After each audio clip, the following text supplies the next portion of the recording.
Ever open a website on your phone and thought, where's the option I'm looking for?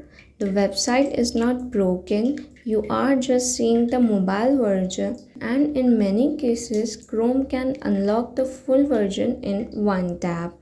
If a website feels limited on your phone, don't switch to your laptop just yet. There is one Chrome feature that can show you the desktop version of the same website. Here's how to enable it. So first open Google Chrome.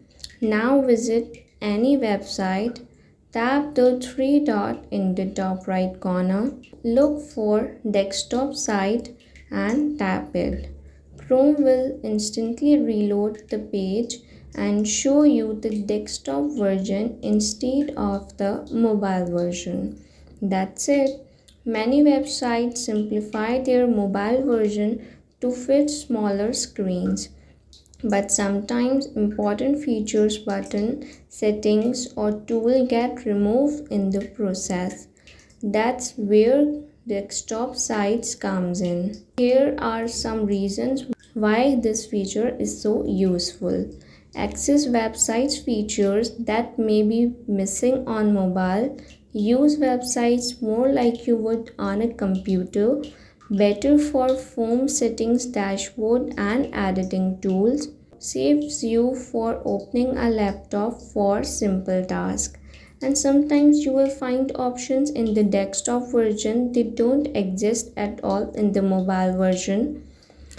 Have you ever tried changing your account settings, uploading a file, or accessing a specific tool on a website only to find that the option is not there? Switching to desktop sites often fixes the problem instantly. So the next time a website feels limited, don't assume the feature does not exist. Tap desktop site and see the full version for yourself. If you found this video helpful, stay connected with my channel Zonic Tag for more Android tricks and smartphone tips. Thanks for watching.